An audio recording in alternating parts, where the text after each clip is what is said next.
All right, game week is finally here. I think excitement, obviously, within our team, and I hope within our community and across the state. All our fans, quite frankly, across the country, are excited for this week to have a game in sight. And in McNeese State, we have a really good opponent that traditionally has had a really good football program. They're coming off a coaching change. So there's uncertainty as far as what we're going to see on Saturday. These first games typically go one of two ways, where you think you kind of know a team inside or out, or a situation like this where you're doing a lot of guesswork based on where coaches have come from, the schemes that they've ran in the past. So for us, we have to be fundamentally sound. We have several guys that will be playing for the first time, and we got to keep things as simple as possible, so we can play as fast as possible. And that's the message right now. We're 4 days into McNeese prep right now, with 4 days in front of us yet, but I really feel good about our progress at this point, and I think our guys are certainly excited, and I think as coaches we're all excited to see what this team looks like for the first time on a game day. So with that, I'll open it up. Is there any extra excitement this year compared to last opening at home with Gold Rush? I don't know. I think each year's its own year. To find out kind of what we're made of in front of our own home fans this year, as opposed to going on the road, I think there's excitement with it. I know for a lot of us that have been through a Gold Rush, whether it's coaches or players, there's not that same anticipation of what this is going to look like. But nonetheless, it's great to start at home in front of our home fans, and feel that energy, and obviously let that crowd lift us throughout the game. Anything from the last week of fall camp that stood out? How did you feel like those last few days went? Well, we shifted into McNeese prep and got after it pretty good. We were full pads on both Friday and Saturday, so it felt like we shifted into that well. That's when you're splitting and you have your dedicated scout teams, and you're really looking almost entirely at McNeese. So we did a few things good on good, but by and large it was the scout team work. And I felt like both our scout team guys handled that well and gave good efforts, and I thought our guys were pretty locked in as far as shifting gears. You mentioned it earlier, but what kind of stands out about McNeese to you? Well, that's the hard part. I think you got to look at a couple things. You got to look at the history of their program for sure. They've been a program that I've never faced, but very familiar with, as far as knowing that they've had a lot of success over the years. And at the same time, you look at the coaching staff and the success that they had at Valdosta. It's a lot of Valdosta that moved along with him as staff. And I think in this day and age, with the transfer game being the way it is, you can add a lot of pieces in a hurry and change the makeup of your team. So I think we're going into it with some flexibility, I guess, the way we view them. It's not a team where you could look at just their tape from last year and say this is exactly what they're going to be. You can't just look at Valdosta's film necessarily and say this is exactly what they're going to be. It's got to be a blend of schemes from some different places, and also the talent that they do return. So I think we're just preaching to our guys. We got to be concerned about us first and foremost, about playing our best, and we got to be able to make some adjustments, both as players and coaches, within the course of the game, because there's no way in a game one like this that you can present everything in practice. It's just not possible. So typically, and I've been coaching for quite a while now, and it seems like it's 50-50. 50% you kind of know what you're going to get, and 50% of the time you have these openers where who knows, and we're kind of on the other side of that. Bouncing off of that, has it been harder to game prep just because you don't really have a blueprint of what this team is going to present with an entirely new coaching staff, and then more than half the roster all being new to the program? I think it's more challenging than the other way, and that's where I think experience just tells you, hey, let's maybe keep things more simple. Let's be prepared to adjust. Let's certainly prepare our guys with some thoughts, whether that's taking them from Valdosta or wherever, I guess. But yeah, it's more challenging, but then sometimes your guys maybe do play a little freer at the same time, because when you do focus typically on your own side of things, I think that can be a freer feeling sometimes. I guess with what you do know, what are you kind of expecting on offense? I know there's been a little bit of a quarterback battle. Are you expecting more of a run game, pass game?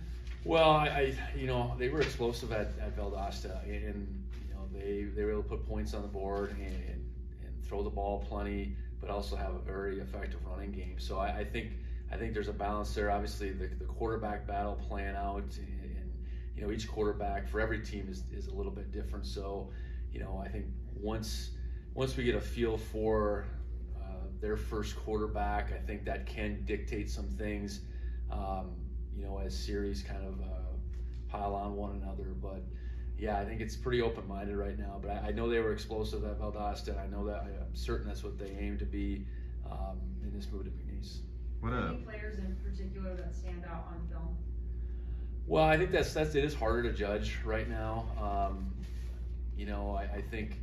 I think we gotta have a fair assumption that they're going to be athletic, and new names as far as what you read and hear about are coming to the forefront. Not necessarily names that were with McNeese before. So to single anybody out right now, I think would be a mistake. But again, have that open-mindedness we're going to have to see how it unfolds those first couple series in particular, to then maybe dial in on some particular players. Way different than you see an opponent maybe mid-season for sure. What went into the decision of putting Danny and Mike over Cal? Well, I think it was a combination of Danny's effectiveness in spring ball, and Cal not having spring ball, and realizing he had a real good season at Will last year, and that combination with Nolan Askelson really being able to play both spots kind of in some ways gets us back to where we were at the beginning of last year, with Danny and Cal both dedicated to each spot, and Nolan playing both as opposed to flipping Danny and Cal. I guess Danny's the one that probably is the true Mike, where I think that the other two could probably play both spots. So familiarity a little bit, Danny's ascension, spring and fall camp, and coupled with Nolan being back and Nolan providing that versatility. So I think in a lot of ways we see it as kind of three starters for those two positions, and having one guy be the flex guy as opposed to two of them is a better way to go about it. What about Marcus going to right tackle and Cole saying being a right guard? What went into that decision? Well, I think we went into fall camp saying we have position flexibility. I've spoke to that before. We want to get our top 5 guys on the field, at least the way we see it right now. And I think it became apparent that Cole and Marcus were in that five-man designation.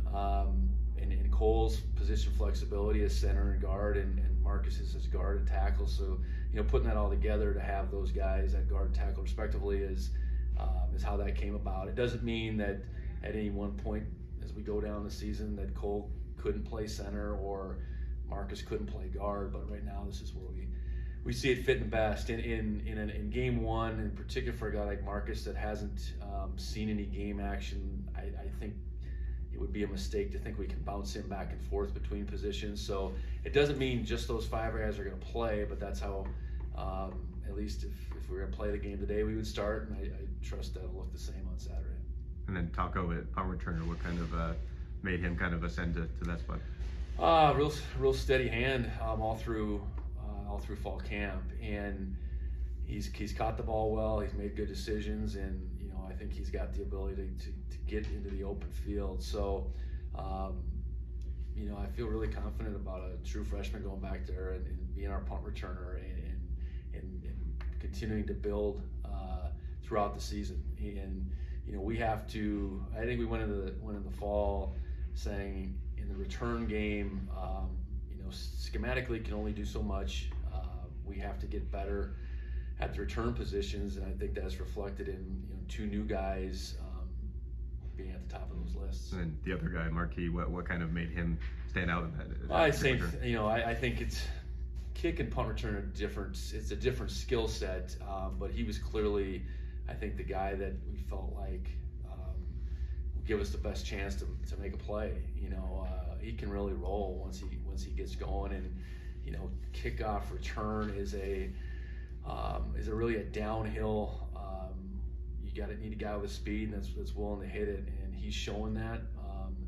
And the difference is I think punt return there's a lot more opportunities to make decisions, to make plays in this day and age. Kickoff return, those opportunities are few and far between. So when we do get an opportunity to have someone as dynamic as Marquis is exciting. So we'll see how that plays out.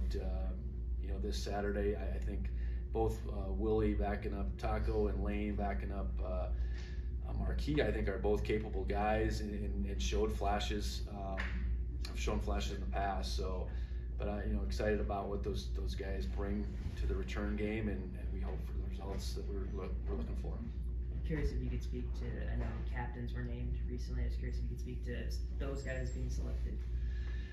Yeah, you go in, players vote, and I think for what I've been around to do it in fall camp,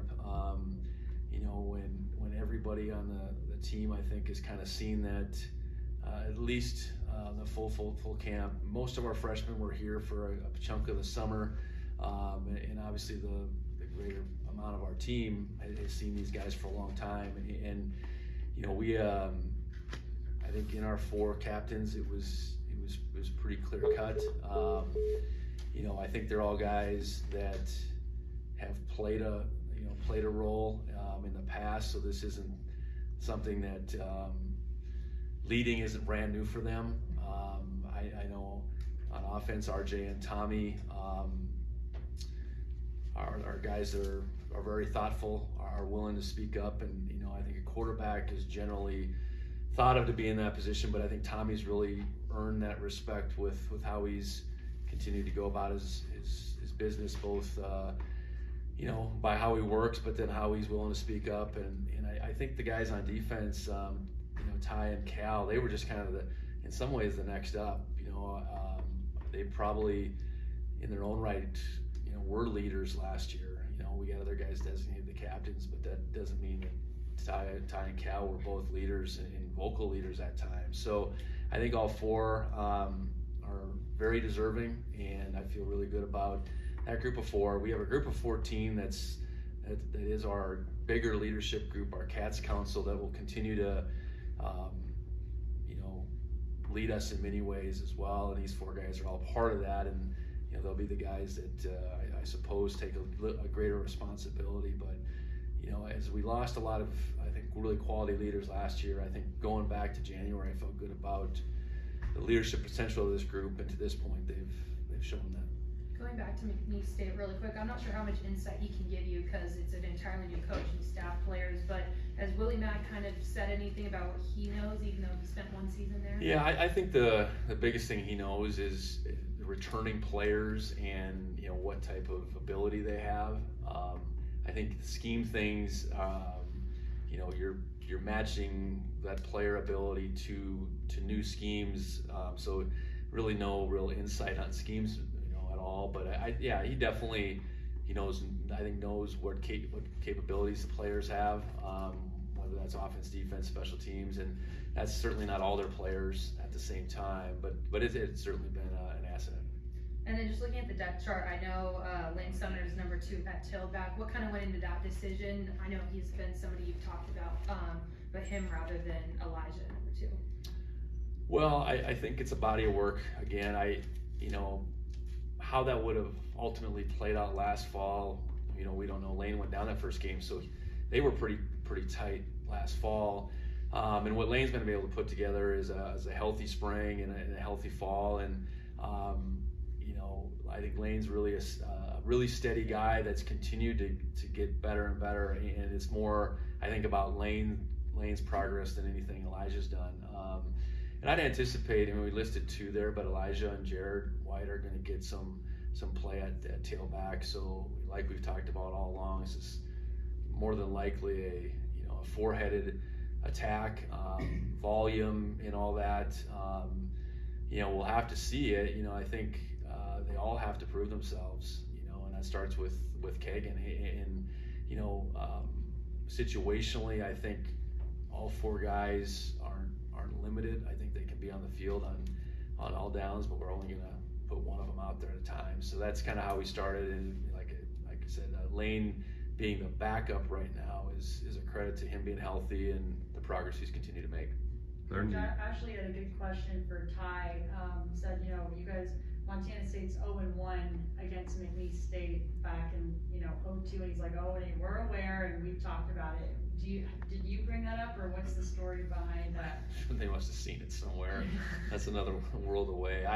I think what we've talked about is where they come from, their league.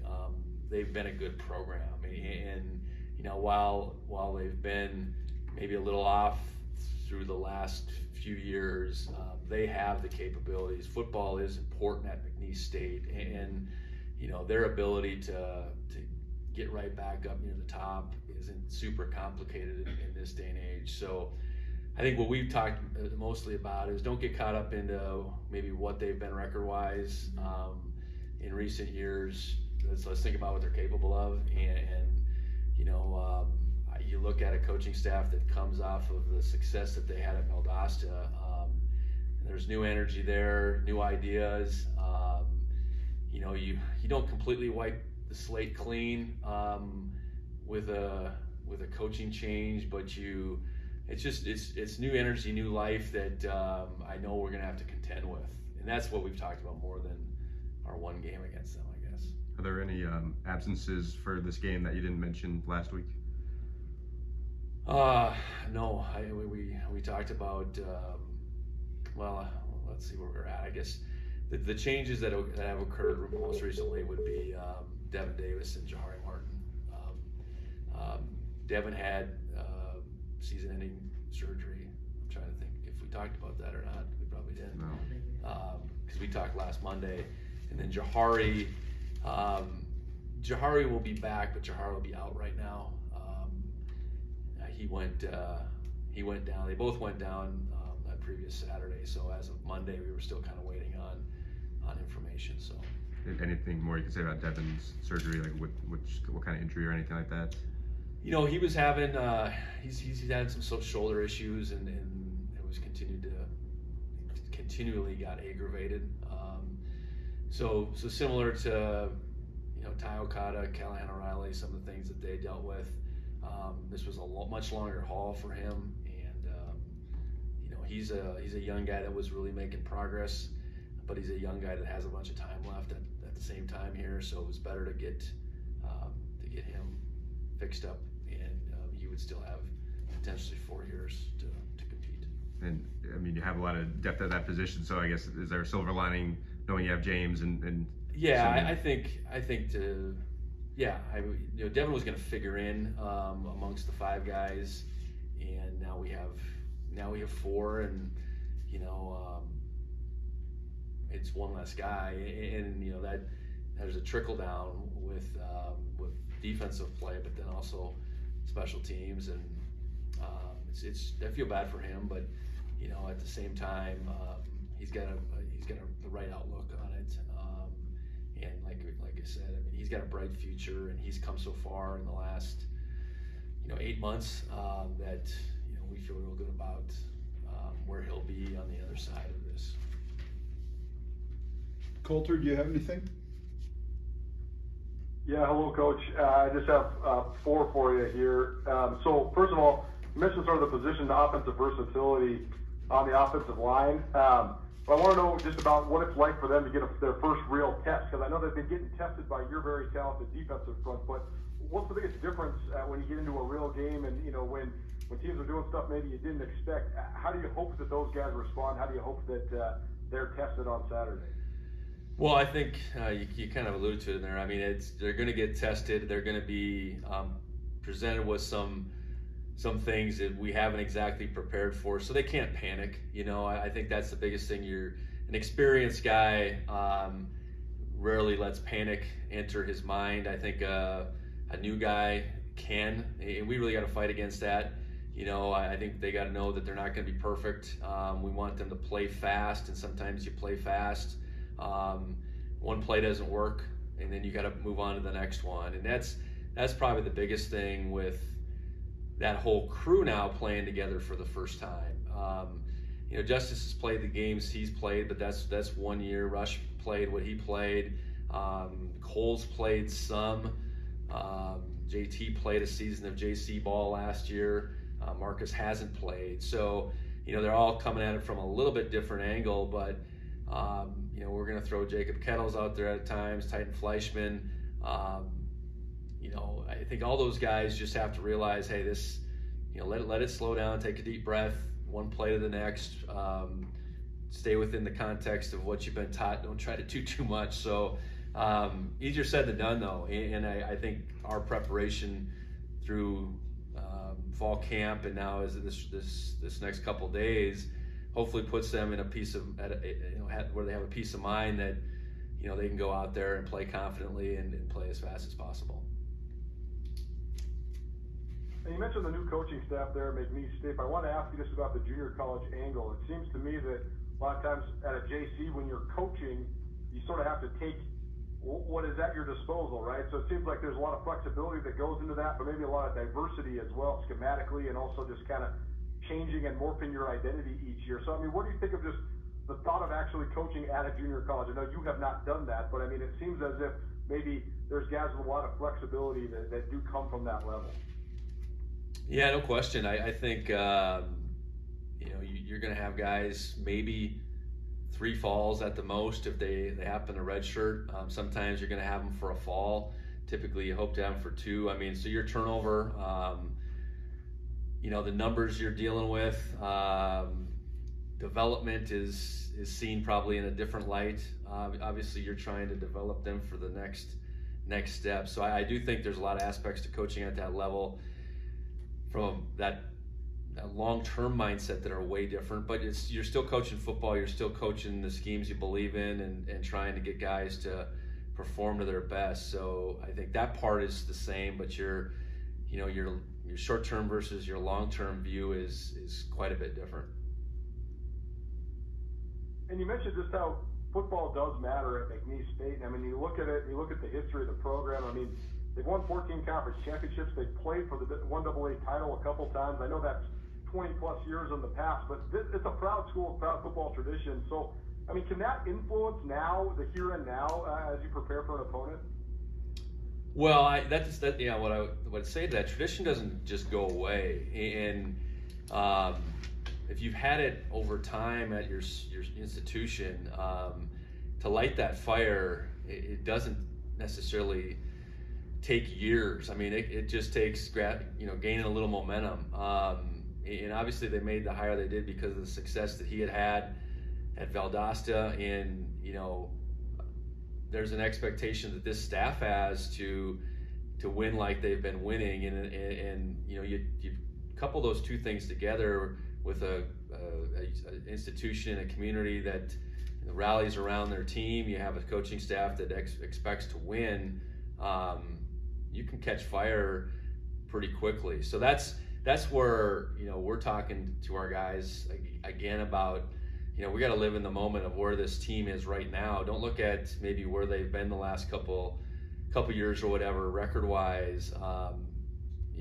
Expect their best. Expect them to be energized. Expect them to be playing a different brand of football than maybe what we're looking at from a film perspective from this most recent season. So I see them as a program that can catch fire. And Coach Wilson didn't get fired. He left to go back to LSU. So this isn't a situation where they were building under Coach Wilson. It wasn't like they weren't going anywhere. And I know Coach Garza, Willie Mack was part of that. So there's some factors that tell me from experience as expect a different looking outfit, but this thing was going in the right direction from our vantage point. And just two more things for me. One, do you have any experience with McNeese State? But if not, the Southland Conference seems like it has a sort of a consistent identity as a league. So I know you do have some crossover with Southland teams, particularly Sam Houston when you played them back in the national championship games at North Dakota State and also last year as well. So what do you just think of that league in general? Yeah, I've personally never faced them, but between Sam Houston, Stephen F. Austin, Northwestern State, Nicholls State, I think those would be the four that I do have some experience with. And always very athletic teams that play football. The bulk of their team, those teams, they're coming from places where football really matters. Louisiana, Texas, and just the South in general. So you're getting high school kids that have a good foundation in a lot of cases, and athleticism has certainly been at a premium on the teams that we've faced in the past.